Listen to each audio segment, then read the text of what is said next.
Ce mois-ci, notre focus se porte sur Sainte-Foy-lès-Lyon. Située sur le flanc ouest de la métropole, la commune possède une situation géographique plutôt privilégiée, à proximité directe de l'hypercentre. Il suffit de 10 minutes en voiture pour rejoindre la place Bellecour, 10 minutes également pour rallier la gare Perrache en transport en commun. Installée sur sa colline, en amont du confluent du Rhône et de la Saône, Sainte-Foy offre certains points de vue remarquables, avec une vaste ligne d'horizon qui nous laisse distinguer au loin la chaîne des Alpes. Ce balcon vert sur la métropole possède nécessairement des arguments pour attirer l'implantation d'entreprises innovantes. Adventure Group, spécialisé dans le loisir et l'événementiel, a par exemple fait le choix de s'installer ici en 2002, à proximité de Liseron, pour créer à l'époque le premier parc acrobatique en zone urbaine de France. La forêt centenaire de Sainte-Foy offre le cadre adapté à ce genre d'activité, avec en prime la proximité de la vie citadine lyonnaise. Aujourd'hui, la palette de services s'est étoffée pour s'adapter aux nouveaux usages, comme le concept de la cabane, destinée au monde événementiel et affaires. C'est une cabane en hauteur dans les arbres qui a pour vocation de recevoir des événements principalement d'entreprises pour faire des réunions, des réceptions, des cocktails dans un cadre complètement décalé, autant pour l'été que pour l'hiver. À la fois on est très proche de la ville et en même temps on a l'impression d'être parti au fin fond de la forêt amazonienne. D'autres concepts novateurs ont emboîté le pas d'Adventure Group en venant s'installer sur le territoire fidésien. Citons notamment le centre de remise en forme aquatique Caliceo ou encore Eden Concept implanté récemment juste en face, qui propose des prestations sur mesure de sport santé avec par exemple des salles de cryothérapie, testées entre autres par les clubs de l'Asvel et du Loup Rugby. Au-delà des entreprises innovantes qui composent son territoire, Sainte-Foy-lès-Lyon possède une vie commerçante bien établie dans chacun de ses quartiers. La place Saint-Luc en est un bel exemple dans le secteur province Chavril. Côté association sportive, la ville joue là encore la carte de l'audace en misant sur le développement du hockey club Charcot Sainte-Foy-lès-Lyon, deuxième club de Rhône-Alpes avec plus de 100 membres affiliés. Le club a pris un nouvel élan depuis que la ville a fait remplacer le terrain de football par une surface multisport dotée d'un revêtement synthétique à fibres courtes, homologué par la Fédération française de hockey en catégorie 1 pour une pratique jusqu'au niveau international. L'enjeu est désormais d'attirer toujours plus de jeunes recrues.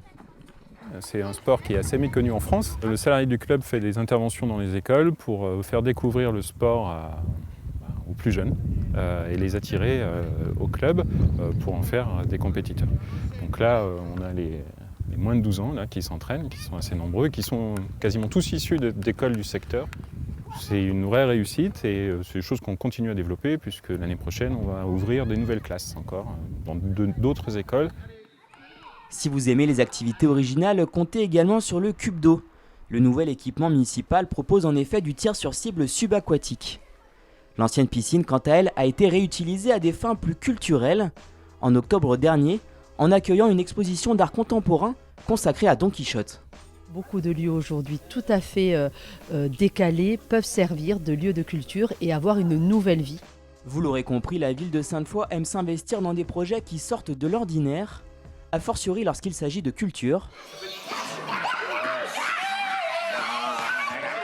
Cette troupe de théâtre un peu déjantée est celle de l'association fidésienne Collectif Bis, qui répète ce jour-là un texte de Marcel Pagnol intitulé Le Premier Amour, un scénario de film qui n'a finalement jamais vu le jour.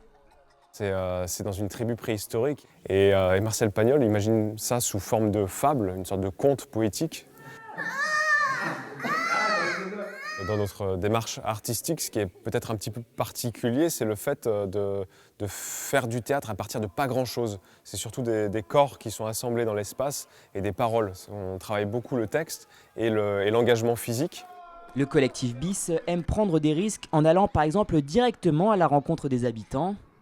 Au milieu du parc Bourra notamment, il propose ainsi de temps en temps des lectures publiques, une façon originale de faire du théâtre hors les murs. Le principe est simple, on installe des chaises sur une place publique ou dans un parc public et on invite les gens à venir s'emparer d'une œuvre de théâtre et à lire avec nous l'entièreté de cette œuvre sur la place. Donc c'est en petit comité en général, on n'attire pas les foules, mais ça permet de réunir des fois 10 personnes autour d'une même œuvre et de partager ce moment et de se connaître, ça crée du lien, c'est pour ça qu'on le fait.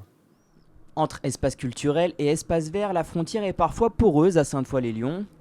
Une ville qui cherche à bousculer certains codes tout en préservant ce qui fait la richesse de son patrimoine. 20% du territoire est par exemple inscrit en zone verte inconstructible. Côté patrimoine bâti, des travaux ont été lancés en 2018 pour restaurer l'église du centre. Et plus récemment, c'est l'aqueduc du Gier qui a été sélectionné par la mission Berne pour bénéficier du loto du patrimoine. L'objectif n'est pas seulement de sauvegarder un aspect historique, mais bien de le faire vivre et lui donner du sens, pour que les Fidésiens se l'approprient et le transmettent à leur tour aux générations futures.